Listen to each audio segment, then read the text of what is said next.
कुछ रोज़ पहले एक वीडियो डाली थी मैंने एक्वेरियस की, कैसी रहेगा 2024 एक्वेरियंस के लिए एज मून साइन अगर आपका एक्वेरियंस है तो। और मेरा खुद का मेरी चंद्र राशि कुंभ राशि है और एक्वेरियस हूँ मैं एज़ पर मून साइन। तो किसी ने कमेंट लिखा था, मैम आप कैसे स्माइल कर सकते हो, मतलब आप कैसे हैप्पी हो सकते हो, कैसे हैप्पी रह सकते हो, जबकि पिछले 2-2.5 साल अच्छे नहीं गए और उसके बावजूद भी आप मतलब चर्पी हो, बबली हो और हैप्पीली वीडियोस बना रहे हो। तो मुझे वो वाली बात ना वहाँ पे धर कर गई और मुझे लगा कि मुझे इससे रिलेटेड कंटेंट बनाना है। क्या हमारे आसपास की परिस्थितियाँ हैं और वो हमें हैप्पी या अनहैप्पी करती हैं? बिल्कुल करती हैं, पर कौन सी ऐसी चीज़ें हैं या कौन सी ऐसी चीज़ों से मैंने अपनी लाइफ में वो चेंजेस लेकर आई जिसकी बदौलत मैं ये कह सकती हूँ कि हाँ, आप मेरा हैप्पी चेहरा भी देख रहे हो या मुझे खुश भी देख रहे हो। इसी तरह से एक और कमेंट आया था जब मैंने एक एग्जांपल दिया था कि जब मैं बचपन में रेस लगा रही थी और मैं गिर गई और मैं रेस में फ़र्स्ट आते आते लास्ट आई, मतलब गिर गई। तो मेरी जो टीचर थी उन्होंने मुझे उठाया और नेक्स्ट डे उन्होंने मुझे एक सर्टिफिकेट दिया और कहा मेरे लिए तुम फर्स्ट थी। तो किसी ने कमेंट लिखा कि मैम हर किसी के पास ऐसी टीचर नहीं होते। तो मैं इन दोनों के मामलों में आपको एक बात बताना चाहूँगी और ये वीडियो बहुत ही कमाल की वीडियो होने वाली है हर उस इंसान के लिए जो ये कहता है कि खुश रहना बहुत मुश्किल है या खुश रहना आसान नहीं है। मैं आपसे मेरी ज़िंदगी के साथ पावरफुल इम्पॉर्टेंट चीज़ें बताऊँगी, वो टिप्स और ट्रिक्स बताऊँगी जो आपको वाकई में वापस से अलाइन कर सकते हैं, सेंटर कर सकते हैं, वापस से अपने पोजीशन पे ला सकते हैं, यानी एक कंटेंटमेंट की फीलिंग, हैप्पीनेस की feeling. I'm a mother, teacher, guide and a friend, and these are my life lessons. I'm Dr. Neeti Kaushik and welcome to my channel Nitty Gritty with Dr. Neeti Kaushik. तो पहली चीज़ तो ये, बिल्कुल मैं आप जैसी, मैं भी दुखी होती हूँ, मेरे में भी है ऐसा, आंसू मेरे भी आते हैं। मून रिचुअल्स करती हूँ और उससे पहले मेरी भी फुल मून, न्यू मून के टाइम पे मेरे भी इमोशंस अप डाउन जाते हैं। तो ऐसा नहीं है कि मैं आपसे भिन्न हूँ, मतलब भगवान ने अलग से भेजा है, ऐसा नहीं है। दूसरी चीज़, उस इंसान के लिए जिसने कहा कि आपको ऐसे टीचर मिले होंगे, तो यकीन मानो मुझे हर तरह का टीचर मिला। मुझे वो भी टीचर मिले जिन्होंने बड़े कटाक्ष, गंदे गंदे कटाक्ष मारे, और मेरे लिए ही नहीं, मेरे भाई बहनों के लिए, क्योंकि मैं घर में सबसे बड़ी हूँ, तो जो मेरे छोटे बहन भाई हैं उनके लिए कुछ कुछ कहा। और वो बातें आज तक हैं मुझे याद। लेकिन वो कहते हैं, जब मैंने उन चीज़ों को लेट गो करना शुरू किया, बर्न करना शुरू किया, तो मुझे अब उसका कोई फ़र्क नहीं पड़ता, क्योंकि अब वो तीर चुभते नहीं, मतलब उन तीरों का मैंने डायरेक्शन बदल दिया, तो इसलिए अब फ़र्क नहीं है। बहुत साल से मैं हमेशा, जैसे आपको बताती आई हूँ ना, मुझे लगता था कि कोई मुझे कहे अच्छा है तो बहुत अच्छा है, कोई मेरी तारीफ़ करे तो अच्छा है, मतलब I was living life for others rather than for my self. तो मैं ज़िंदगी जी रही थी किसके लिए? हस्बैंड के लिए, बेटे के लिए, पेरेंट्स के लिए, इन लॉज के लिए, मतलब हम सब रिश्तों को ठीक से बैलेंस करने के लिए ज़िंदगी जी रहे थे, और मुझे अपनी खूबियाँ उनकी नज़र से देखने की आदत थी। तो एक बार मैंने बैठ के सोचना शुरू किया, और ये स्पेसिफिकली मैंने तब किया। ये मैं आपसे जो आज शेयर कर रही हूँ ना, ये मेरी पिछली 1.5 साल की जर्नी के इम्पॉर्टेंट टिप्स एंड ट्रिक्स हैं, क्योंकि उस टाइम मैं अपनी लोएस्ट लो में थी। जब मैंने जॉब छोड़ा 35 साल की जॉब करने के बाद और एक अच्छी प्राइम पोजीशन पे जॉब करने के बाद, जब आप अचानक से ये कहते हो, one fine day you get up and से कि बस और नहीं, बहुत हो क्या। बिकॉज बहुत सारी कहते हैं ना, एक टाइम आता है जब आपको दीवार खींचनी पड़ती है, कि बहुत सारी नेगेटिव इमोशंस, जब बहुत सारी नेगेटिव लोग आपके आसपास हों या नेगेटिव इमोशंस हों, तो आप उनके साथ जब वास्ता लाते हो, तो कहीं ना कहीं आप अपने आप को एक डिप्ट एनर्जी में पाते हो। और एक ना एक बार तो हर इंसान ये कहता है ना, बस अब और नहीं। तो शायद वही था टाइम 1.5 साल पहले जब मैंने कहा बस अब और नहीं। 1 अगस्त 2022 को जॉब छोड़ी, और मैंने उस दिन आने के बाद पहले एक दिन मैंने कुछ नहीं किया। 2 दिन के लिए मैं बाहर निकल गई, बिकॉज़ मुझे लगता था मैं अपने आप को थोड़ा नेचर के पास पाना चाहती हूँ। तो पहली चीज़ क्या की? सबसे पहली चीज़, मैंने लगातार 3 दिन तक ये लिखा मेरे अंदर ऐसी कौन सी खूबियाँ हैं जिनको मैं पसंद करती हूँ, दूसरों की नज़र से नहीं, मेरी नज़र से। मैं, और कौन सी ऐसी चीज़ें हैं जिनको मैं समझती हूँ मेरी USPs हैं या मेरे वाकई में काबिल तारीफ़ गुण हैं, जिनको मुझे ऊपर वाले नवाजा है, जिनको मेरे माँ बाप, मेरी परवरिश की बदौलत मेरे अंदर इनग्रेन्ड हैं, तो मैंने उसकी लिस्ट बनानी शुरू की। पहले दिन थोड़ी सी मुश्किल थी, छोटी लिस्ट बनी, ज़्यादा नहीं बनी। लेकिन जब मैंने थोड़ा और सोचना शुरू किया, आंख बंद करके, बचपन से लेकर अब तक, मतलब बचपन से अब तक क्या क्या मेरी ऐसी चीज़ें रही हैं जिनके लिए मुझे अपने ऊपर बहुत गर्व है, मैं बहुत गर्वान्वित फील करती हूँ, बहुत हैप्पी फील करती हूँ, प्राउड फील करती हूँ, वो मैंने लिस्ट बनाई। यकीन मानो 5 पेज की लिस्ट बनी। बनाती गई, लिखती गई और 5 पेज, और ये इसको 5 पेज लिखने में मुझे 4 दिन लगे पूरे। और 4 दिन के बाद जब मैंने उसको पढ़ा दोबारा से, मुझे ऐसे लगने लगा मैं तो वाकई में भगवान का नायाब तोहफा हूँ। और वहाँ से मेरी सिचुएशन स्टार्ट हुई, मनोस्थिति चेंज करने का स्टेप नंबर 1। तो जब भी आपको लगता है ना कि आप बहुत डीप में हो, ज़रूर करिएगा। अब मैं आती हूँ दूसरी चीज़ क्या की मैंने। और हाँ, जब आप लिखेंगे ना आपके अंदर क्या क्या नायाब तोहफे हैं, कमेंट बॉक्स में बताइएगा, क्योंकि शायद आपके वो नायाब तोहफे जो आपके अंदर हैं बहुत से लोगों के अंदर हों, लेकिन वो जाले इतने सारे पड़े हों कि उनको दिखाई ना देते हों, तो एटलीस्ट वो जाले हट जाएंगे उनकी नज़रों से या उनकी सोच से। दूसरी चीज़, मैंने ये कहा बहुत सालों तक मेरी डेफिनेशन क्या रही है, एजुकेशनिस्ट हो, प्रिंसिपल हो, टीचर हो, ऐसे ही डिफ़ाइन की जाती रही हो ना। फ़लाँ फ़लाँ की वाइफ हूँ, फ़लाँ फ़लाँ की माँ हूँ, फ़लाँ फ़लाँ स्कूल की प्रिंसिपल हूँ, फ़लाँ फ़लाँ, मतलब किसी और चीज़ की वजह से मेरी आइडेंटिटी रही है। मतलब I was known as so and so of so and so. उस टाइम मैंने ये कहा ये भी आइडेंटिटी मेरी ही थी। लेकिन बहुत से लोगों ने ऐसा भी कहा कि क्या यूट्यूब है, अरे नया नया शौक है, बंद हो जाएगा अभी, अरे फालतू की बात, थोड़े दिन की बातें होती हैं, इसके बाद नहीं होता। बहुत देखे हैं तुम्हारे जैसे, बहुत आए और बहुत चले गए। बहुत कटाक्ष थे। उन सबको सोच के अगर मैं बैठी रहती तो मुझे ऐसा लगता कि मेरी आइडेंटिटी ये है, या मुझे अपनी एक नई आइडेंटिटी बनानी है। वो आइडेंटिटी उसके लिए बनानी है जिससे मेरा कोई वास्ता नहीं है। नो डाउट ये वर्चुअल दुनिया है, नो डाउट आप सब मुझे जो देख रहे हो बाहर की दुनिया से देख रहे हो, लेकिन उस समय दिमाग में ये आया कि अब वॉच मी, मैं अब एक अपनी नई पहचान क्रिएट करूँगी, और वो पहचान जिसके लिए मैं अंदर से अपने लिए काम कर रही हूँ और मैं जानती हूँ वो मेरे साथ है। और मैंने उसके बाद अपनी पहचान लिखी। कैसे लिखी? वो मेरी पर्सनालिटी की पहचान थी। जैसे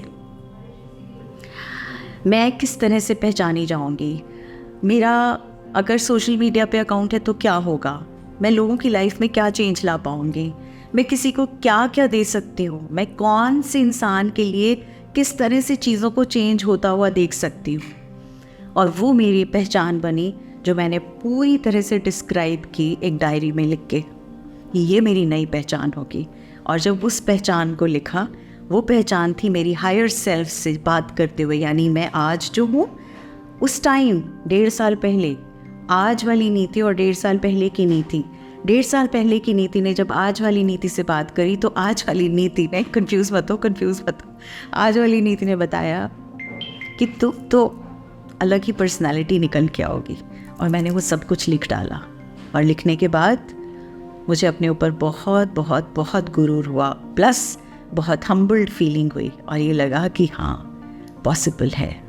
तो चलिए, जो कहते थे ना नहीं, अब उनको दिखाते हैं कि कैसे हो सकता है, क्या हो सकता है, कुछ भी हो सकता है। अब मैं आती हूँ 3rd पॉइंट पे, लाइफ के चैलेंजेस को एम्ब्रेस करना शुरू किया। इससे पहले बहुत सालों तक दिमाग में रहता था कि कैसे होगा, कितना मुश्किल है, मैथ्स के सवाल बड़े मुश्किल हैं, हिसाब किताब बड़ा मुश्किल है, ये कैसे करूँगी, यूट्यूब पे कैसे डिस्क्रिप्शन लिखना है, कैसी डिटेलिंग करनी है, कौन सा कंटेंट डालना है, क्या किसको चेंज कर पाएगा। मुझे किन चीज़ों ने चेंज किया, हर एक छोटी छोटी चीज़ को लेकर जो सबसे मुश्किल चीज़ें लगती थी उसी को ही समझना शुरू किया। मैंने ज़िंदगी में कभी एज एन एंटरप्रेन्योर सोचा भी नहीं था, मैं तो बहुत हैप्पी कंटेंटेड थी, जॉब करती हूँ, 9 बजे मतलब सुबह 7 बजे जाती हूँ, 5 बजे आती हूँ, हैप्पी हूँ। ये ज़िंदगी का नज़रिया देखना था। एक तरीका था कि मैं हार के ये बोलूँ बहुत मुश्किल है, नहीं हो पाएगा, लेकिन मैंने हर रोज़ सवेरे और हर रोज़ रात को सोने से पहले अपने आप को कहा ज़रूर होगा। दुनिया में अगर कोई और कर रहा है और बहुत से लोग कर रहे हैं तो तुम्हारे अंदर कोई कमी नहीं है। पढ़ी लिखी हो तुम, एजुकेटेड हो, यहाँ तो अनपढ़ लोग भी बहुत कुछ कर जाते हैं, तो फिर क्यों नहीं कर सकती? ज़रूर करोगी, कोशिश तो करो। हर रोज़ मैं अपने आप को कहती yes I am ready and I am capable. अपने लिए गोल कार्ड बनाए, अपने लिए मिशन स्टेटमेंट्स बनाए, अपना एक विजन लिखा और येस इट इज़ पॉसिबल। और हर रोज़ आधा घंटा अपने को देना शुरू किया उस नई टेक्निक को समझना, एक कंपनी कैसे बनती है, जीएसटी नंबर कैसे लेना है, डिटेलिंग। और कहते ना यूट्यूब तो सब कुछ बताता है, यूट्यूब तो आपके पास खजाना है।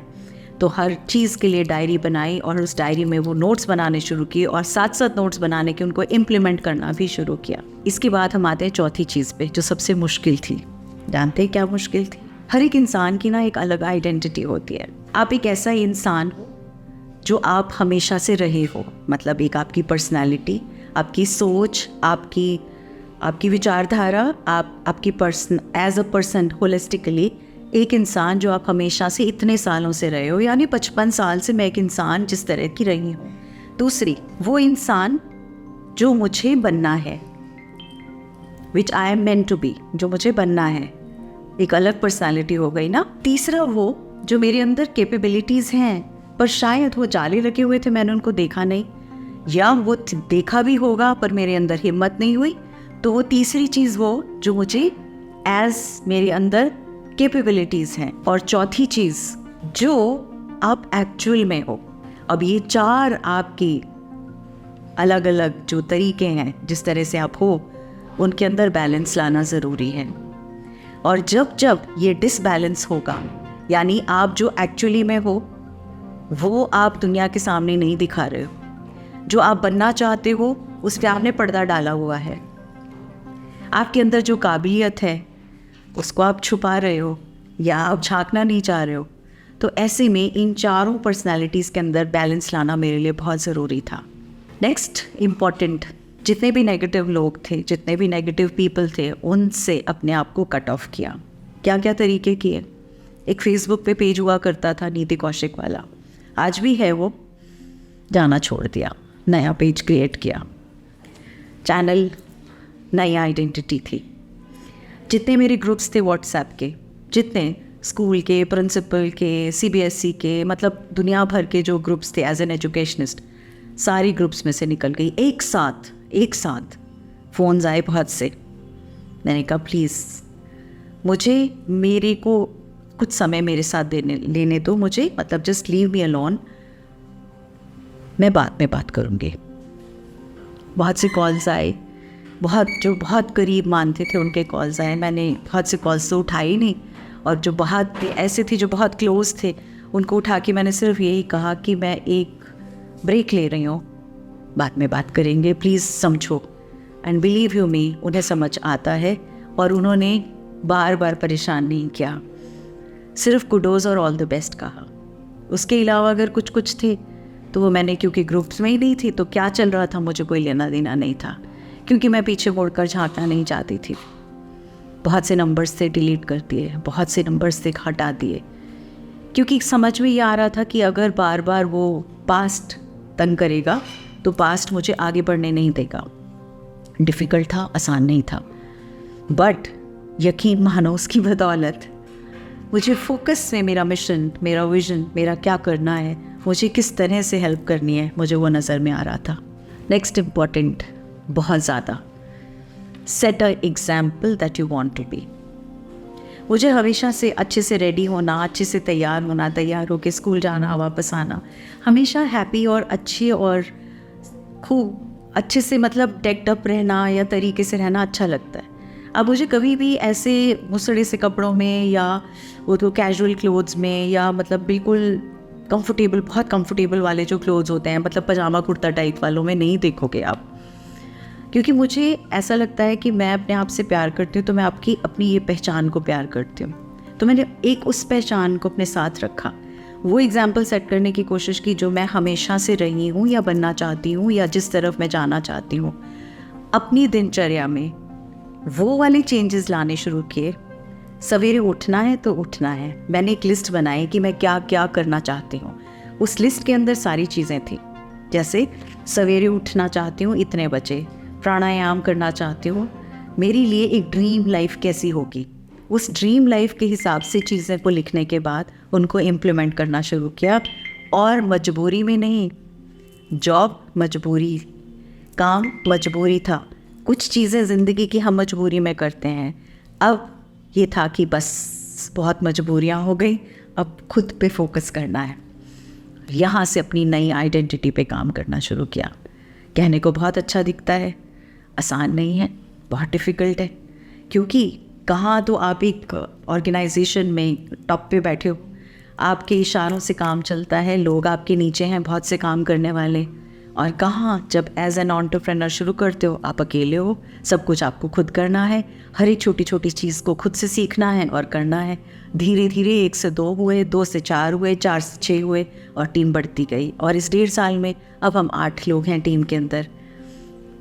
ऊपर वाले की वजह से हैं और आप सबके प्यार की वजह से हैं। और उसके बाद एक्सेप्ट व्हाट इट इज़, और ये बहुत क्लोजली रिलेटेड है पिछले पॉइंट के। मैंने उन सब चीज़ों को एक्सेप्ट करना शुरू किया जो थी, जैसी थी, जिस हाल में थी। और हर रोज़ जो पॉसिबिलिटीज़ हो रही हैं, हो सकती हैं और होंगी और होती चली जाएंगी, उनके लिए जीना शुरू किया। खुद से सब कुछ करना था, कंप्यूटर काम नहीं कर रहा तो खुद से चेक करना है, कॉल करना है, अर्बन क्लैब पे कॉल करना है, कहाँ कॉल करना है, कहाँ से बुलाना है। एक छोटे से स्पेस से काम शुरू किया, जो एक छोटी सी, एक मेरे बेडरूम के बाहर एक जगह थी जहाँ मेरा सिर्फ एक टेबल छोटा सा था, वहाँ से स्टार्ट किया। अगर आप मेरी 1 लाख वाली वीडियो देखोगे तो मैंने छोटा सा ये वीडियो भी बनाया है कि यहाँ से स्टार्ट की है मेरी जर्नी, ऐसे स्टार्ट हुई है। उसके बाद जब टीम में एक और इंसान मेरे साथ जुड़े जो फुल टाइम, क्योंकि तब तो मैं वीडियोस एडिट करने के लिए ऐसे दे देती थी 3-4 लोगों को, वो लोग घर से काम करते थे। उसके बाद फिर गैरेज को कन्वर्ट किया, गैरेज के अंदर सामान निकाला बाहर, पार्टीशन बनवाए, 2 कैबिन्स बनवाए। एक कैबिन में खुद बैठती थी, दूसरे कैबिन में टीम में से वो आके बैठते थे। फिर 2 के बाद हम 3 लोग हुए, 3 से फिर 4 हुए। फिर लगने लगा ये छोटा पड़ने लगा है, काम बढ़ रहा है, काम में चीज़ें बढ़ रही हैं, एक और जगह चाहिए। उसके बाद ये ऑफिस आया। ऐसे इंसान को जो है उस हर परेशानी में से जूझते हुए, लेकिन उस परेशानी को एक लर्निंग समझते हुए कि क्या सीख रही हूँ, इससे मुझे क्या मिला, क्या मैंने आज सीखा, आज मैंने अपने आप को बेटर कैसे किया, उस सिचुएशंस के साथ बैलेंस करते हुए आगे बढ़ना शुरू किया। और यहीं से चेंज आना शुरू हुआ। अब इस 1.5 साल की जर्नी में अगर आप मेरी वो वीडियोज़ उठा के देखोगे जो आज से 2 साल पहले डली थी और आज की वीडियोज़ उठा के देखोगे, तो आप पाओगे ये ट्रांसफॉर्मेशन होता हुआ आप साफ देखोगे, चेंज होता हुआ आप साफ देखोगे। तो जब डॉक्टर नीति कौशिक 56 साल की उम्र में ये कर सकती है, तो क्या आप इतने सारे लोग देख रहे हो, क्या आप कुछ नहीं कर सकते? या सिर्फ बैठे बैठे ये कह सकते हो कि भगवान ने तो कुछ किया नहीं, काम तो कुछ हुआ नहीं, चीज़ें तो अनुकूल नहीं है। कहते ना, समुद्र में बोट्स अगेंस्ट द विंड्स चलती हैं, और अगर बोट्स बनी है तो वो सिर्फ समुद्र के तट पे खड़े होने के लिए नहीं बनी। तो अगर आपको भगवान ने भेजा है, कर्म प्रधान रहिए, कुछ कुछ करिए। खाली बैठकर आलोचना करना, खाली बैठकर हर चीज़ के बारे में नेगेटिव बोलना आपको कहीं नहीं लेकर जाएगा। और ऐसा नहीं है, बुरा सबके साथ होता है, उस बुराई में से क्या अच्छाई निकालनी है, ये ज्ञान की फ़िलॉसफी को समझो और निकालो। हार्ड हिटिंग वीडियो है, बट ये मेरा ग्रैटिट्यूड है आप सबको, इस 1 मिलियन को परिवार को बनाने का। Thank you so much, God bless you, wishing you all the very best, lots of love, and I am so grateful. Thank you.